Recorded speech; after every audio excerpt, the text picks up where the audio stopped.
guys under control, but MB kind of got you again. What are you seeing that you could do better to get him slowed down a bit? Well, I mean, it's tough, Doug. You know, we changed a few things schematically. I thought they made a real concentrated effort at getting him the ball a lot more in a lot deeper areas tonight. You know, he gets 31, 12, 14 free throws. I gotta look at the tape and see what we can do to clean some of that stuff up. I'm encouraged because I thought we started turning him over a little bit, and he just about turned over another probably handful of them. But I think it's a pretty good night there if we can, maybe cut those free throws in half a little bit. Then you got Fred, Pascal, and OG kind of carried you, but getting the third or fourth, fifth guy to help you out just didn't materialize. I guess Chris had a nice. Oh yeah, Chris had a good game. I thought Kem had a good game, even though he played 19 minutes there. I thought he started finding some plays and freeing some guys up. I thought we weren't getting many stops in the first half, right? They were really, again, just man, we had a couple of really good possessions where they made some tough threes at the end of them. They had one where they got a kick out off of offensive rebound, another one, Tobias Harris totally covered in the corner. And then we went through just a little bit of a spell of, I thought Pascal had about 3 great looks right at the rim. They all rolled off. Fred had kind of back-to-back threes, and we didn't make any of those. And all of a sudden, our opportunity to kind of stay right there with them, and it's not good to trade baskets, but we sure could have there to keep it a little bit closer there in the first half. But still, I thought our guys were better physically tonight. I thought our guys were giving great effort, and certainly not easy. And Gary, give him credit again, but he had nothing. Probably should have held him out.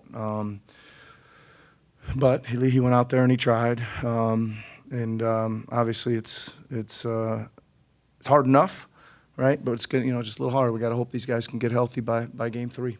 You mentioned non-Embiid minutes in the start of the second quarter. I think you were up 1 and then all of a sudden down 10 when he was on the bench. Kind of turned that first half, you think? A little bit. I think that again we got to stop in the initial possession. The next possession, we got to stop, but they got an offensive rebound, kick out 3.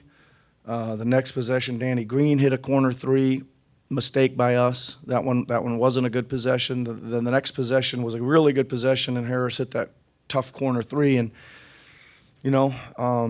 that was too bad because I thought schematically we were good on all those possessions but one. That they made better offense than just a shade better than our defense was.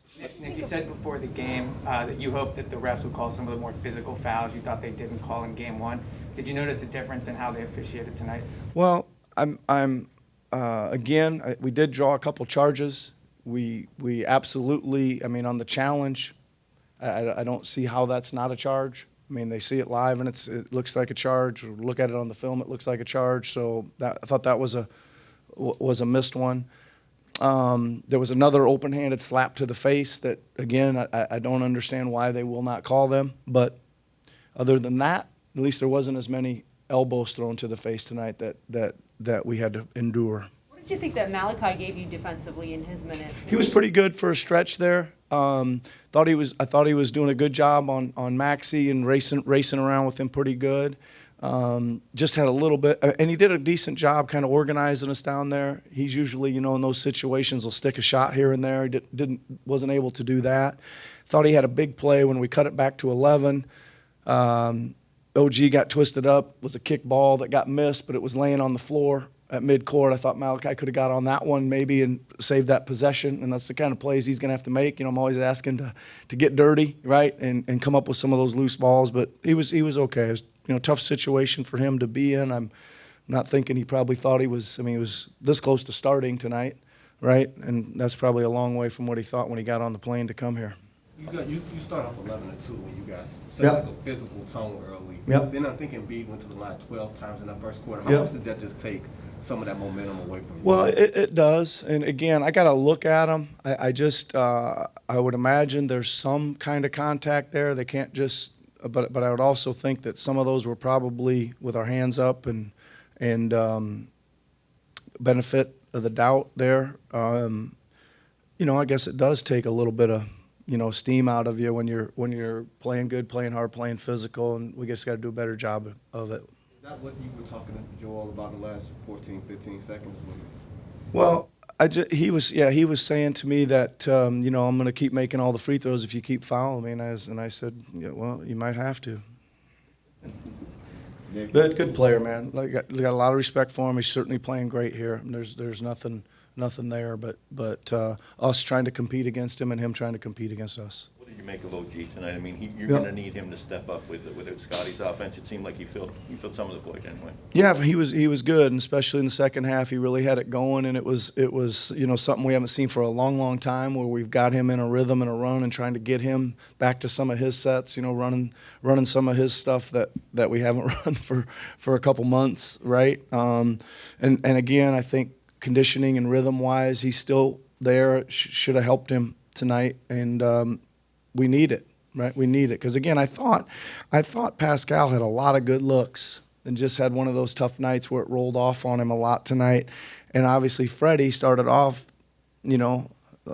on fire and continued, I thought, to get a bunch of good looks there, especially in the first half, and just wasn't fortunate enough to kind of keep that rolling. So, we're gonna need to, we need to make those open ones. They're making their open ones.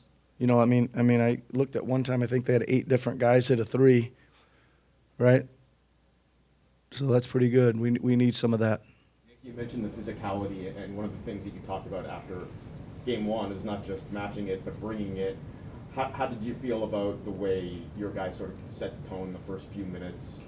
Pretty good. The hard foul, OG and Embiid. Pretty good. Yeah, I thought we stood in there and brought some physicality and tried to play the game, at the level it needs to be played at this time of year. Not to go too hard on the game plan, but is everything focused on stopping Embiid or at least containing him? Is that sort of the Well, there's a lot of scheming for him. Obviously, I think there's the same for Harden. There's the same for Maxey. I mean, there's game plans all over the place for them personnel wise. But no, I mean we're doing some a lot of things on Embiid for sure, right? He's getting used to seeing some of them. Again, I think we just got to figure out how to not get him to the line as much. Nick, down 0-2, obviously the historic odds aren't great. Where do you sort of find the silver linings to look forward? Well, listen, like I said before, this was going to be a huge challenge tonight, right? Completely healthy, coming here and getting a game, I think would have people would have considered that a major upset. So here we are, 2-0. We go back home and hopefully we can take advantage of some home court.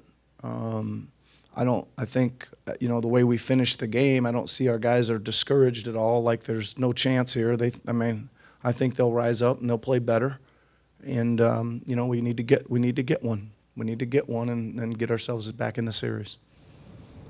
Okay, thanks. Go Okay. ahead. No, Oh, sorry. A couple questions online. Okay. Go ahead, Josh. Thanks. Jacob, go ahead, Luke. Hey, Nick. Just wondering, with the three-point shooting we've seen over the course of this season, when Gary's not there or Fred's not there or OG's not there, it's kind of tough to get the volume and the distribution. Did you feel like maybe there were some shots from the other guys, whether it's Boucher or Precious, that maybe they turned down that they should have taken? Well, I don't recall any from Precious, which surprises me a little bit. He usually gets his chances out there at the 3-point line. But I was happy with the way he played in general. I thought he played pretty aggressively and was working really hard. Well, obviously Gary didn't get any looks, I don't think. He got 1 3 look, right? He just wasn't himself or anywhere near himself. And like you mentioned, we need that spacing and shooting. With OG and Gary and Fred all out there, for sure. And with the way you guys ran through OG for a while there, is that something that's going to be a must in Game 3? Well, I think that the situation presented itself tonight, And you in the flow of the game, you see a guy that's got it going a little bit, and you try to capitalize on that. I think yes, we need OG, Pascal, Freddie, but we also need Gary's points and Scotty's points and those guys chipping in off the bench. We got our 8, 9 guys that are going to play all got to play, and they got to contribute.